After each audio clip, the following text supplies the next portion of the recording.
നബിവാക്യം. ലോകസൃഷ്ടാവായ അള്ളാഹുവിലും അന്ത്യദിനത്തിലും വിശ്വസിക്കുന്നവൻ തൻ്റെ അതിഥിയെ ആദരിക്കട്ടെ. വീട്ടിൽ അതിഥികളായി വരുന്നവരെ ആദരിക്കേണ്ടതും ബഹുമാനിക്കേണ്ടതും അവർക്ക് വേണ്ട ഭക്ഷണ വിഭവങ്ങൾ ഒരുക്കേണ്ടതും ഓരോ വിശ്വാസിയുടെയും ബാധ്യതയായിട്ടാണ് ഇസ്ലാം പഠിപ്പിക്കുന്നത്. ഒരിക്കൽ നബിയുടെ അടുത്ത് ഒരാൾ വന്നിട്ട് എന്തെങ്കിലും ഭക്ഷണമുണ്ടോ എന്ന് അന്വേഷിച്ചു. നബി അദ്ദേഹത്തെ തൻ്റെ വീട്ടിലേക്ക് അയച്ചു. പക്ഷേ അവരുടെ അടുക്കൽ വെള്ളമല്ലാതെ മറ്റൊന്നും ഉണ്ടായിരുന്നില്ല.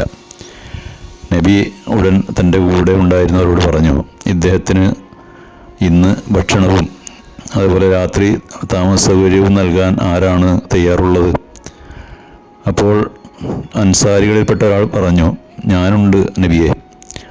അങ്ങനെ അദ്ദേഹം ആ അതിഥിയുമായി തൻ്റെ വീട്ടിലേക്ക് പോയി. വീട്ടിലെത്തിയപ്പോൾ അദ്ദേഹം ഭാര്യയോട് പറഞ്ഞു, റസൂലിൻ്റെ ഈ അതിഥിയെ ആദരിക്കുക. അപ്പോൾ അവർ പറഞ്ഞു, കുട്ടികൾക്ക് കൊടുക്കാനുള്ള ഭക്ഷണമല്ലാതെ മറ്റൊന്നും ഇവിടെ ഇല്ലല്ലോ. അപ്പോൾ അദ്ദേഹം പറഞ്ഞു, നീ ആ ഭക്ഷണം വിളമ്പി വെക്കുക. എന്നിട്ട് അദ്ദേഹം ഭക്ഷണം കഴിക്കുന്നതോടെ വിളക്ക് അണക്കുക. കുട്ടികളെ തൽക്കാലം എങ്ങനെയെങ്കിലും കിടത്തി ഉറക്കുകയും ചെയ്യുക.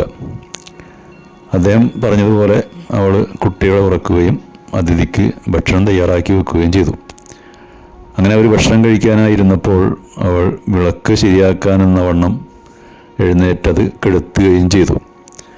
ആ ഇരുട്ടിൽ തങ്ങളും ഭക്ഷണം കഴിക്കുന്നുണ്ടെന്ന് അതിഥിയെ തോന്നിപ്പിക്കാൻ വേണ്ടിയാണ് അങ്ങനെ ചെയ്തത്.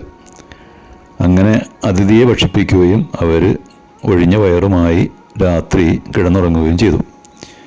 പിറ്റേ ദിവസം രാവിലെ തന്നെ അദ്ദേഹം അതിഥിയെയും കൂട്ടി നബിയുടെ അടുത്ത് ചെന്നു. അപ്പോൾ നബി അവരോട് പറഞ്ഞു, കഴിഞ്ഞ രാത്രിയിൽ നിങ്ങൾ ചെയ്തത് കണ്ട് അള്ളാഹു ആശ്ചര്യപ്പെട്ടിരിക്കുന്നു.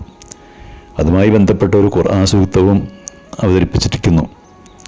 അതിങ്ങനെയാണ്, തങ്ങൾക്ക് ദാരിദ്ര്യവും പ്രയാസവും ഉള്ളതോടൊപ്പം തന്നെ സ്വദേഹങ്ങളെക്കാൾ മറ്റുള്ളവർക്ക് അവർ മുൻഗണന നൽകുന്നു.